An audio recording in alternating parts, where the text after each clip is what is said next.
Good morning, guys. It is Friday, March 1st, 2024. This is Bathrobe Business.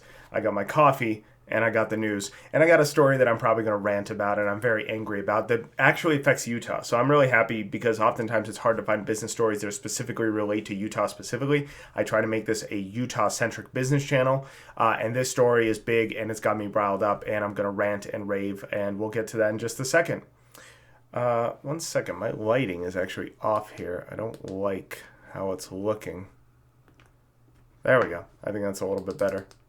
So, technical difficulties. All right, so let's get started.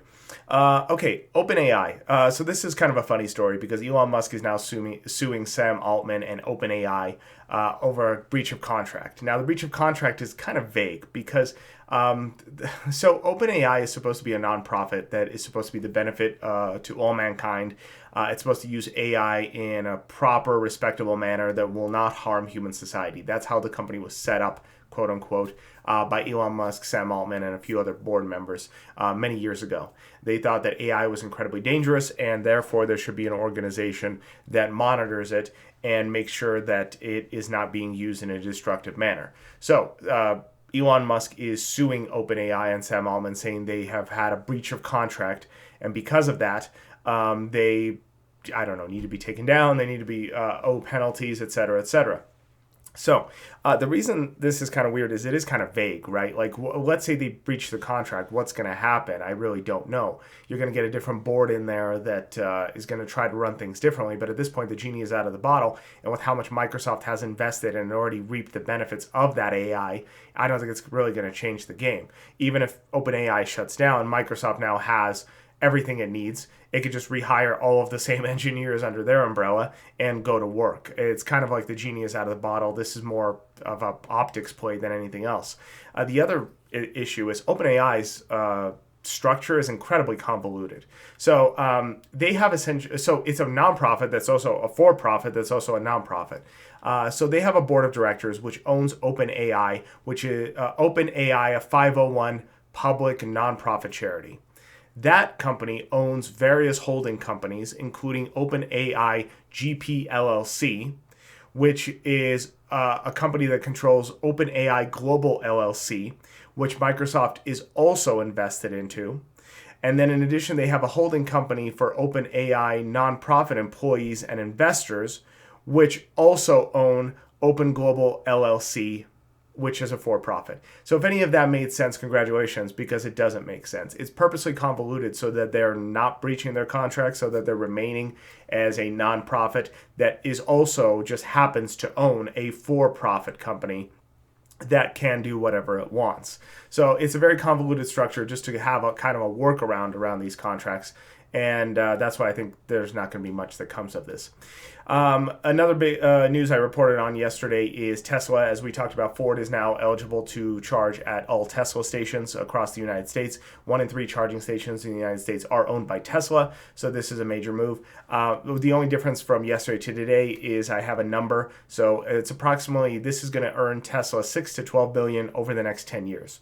So not a massive number when you calculate it over 10 years, but still something that Tesla would not still earn had they not opened up this structure.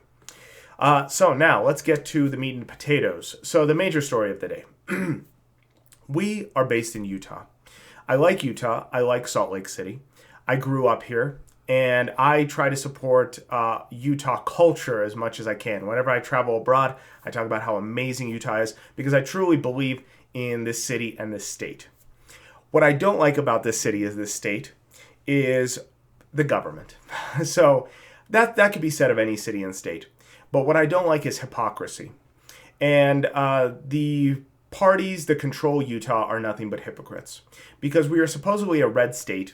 And a red state is supposed to be free capitalist, low taxes, low regulation. None of that is true. Utah has some of the strictest controls and regulations of any state, especially when it comes to alcohol and other substances. Utah often has incredibly high sales taxes because we have sales tax on food, which a lot of other states don't. We have high property taxes. We have high personal property taxes. We are a state that nickel and dimes. To give you some reference, I own several businesses, right? And during lockdown during COVID, we had PPP loans. Utah is only one of, I think, 3 or 4 states that taxed PPP loans because they considered it income, even though it's not income, it is a loan. By definition, a loan is not taxable income. California and New York did not tax PPP loans. So before everybody starts calling it California, don't forget that Utah did worse. In addition, we have a growing issue of homelessness. I know it's not California level, but it's actually pretty bad. I was in South Carolina over the weekend last week. I saw like maybe 2 homeless people. I can't drive through Salt Lake without seeing hordes of it. So as a red state, everybody loves to make fun of California and how they're mishandling homelessness and drug abuse, yet I'm not seeing anything better coming from Utah. Now, why I say all this is because I think this story exemplifies the hypocrisy in Utah. Now, what I'm about to say should not be taken out of context. I know I have a communist flag back there. I get comments on it all the time. The reason for that flag is I was born in the former Soviet Union. I am definitely not a communist. What I am is a pragmatist. If I had to define my economic outlook, I would say libertarian. That's actually my face on that flag. It was kind of a joke for a party I had a few years ago. So that's why that flag exists. It's more of a memento. Now, what? Oh, sorry. That kind of interrupted me. I heard something. Why I talk about this. Utah is trying to pass new legislation to bring over an NBA and NHL stadium and at the same time an MLB stadium.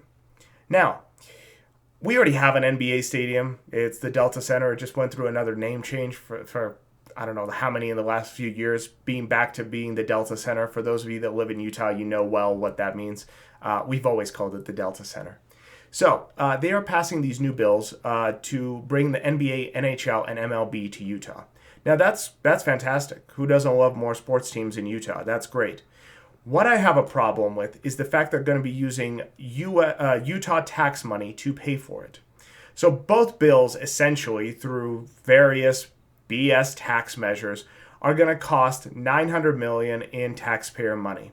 So $900 million from me and you each. So that's $1.8 billion. And this is all coming under the guise of, it's a reinvestment in Utah. It's a reinvestment into the taxpayer.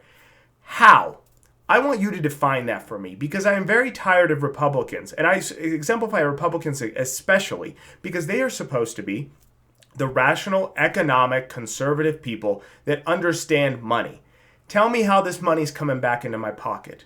Because you can't. It's not going to be $1.8 billion back into my pocket at some date in the future. It's money into major corporations that tax individuals but reap all the benefits. This is not real capitalism. You can call this crony capitalism. You can call this socialism for the rich. It's all BS. It's all BS. We are not reaping the benefits in Utah of stadiums that are being built with government-funded taxpayer money. The people that are reaping the benefits are the ones that own the teams, own the stadiums, own major franchises, and not the individuals. If Ryan Smith, the guy that owns the Utah Jazz, already has a stadium, if he wants a better one, let him pay for it. And by the way, there is actually a conservative way to use public money to build infrastructure within a state. It's called municipal bonds. If we need a new MLB stadium, NBA stadium, NHL stadium, the state can open municipal bonds, which individuals can buy and then reap profits off of. That's how you reinvest in a community.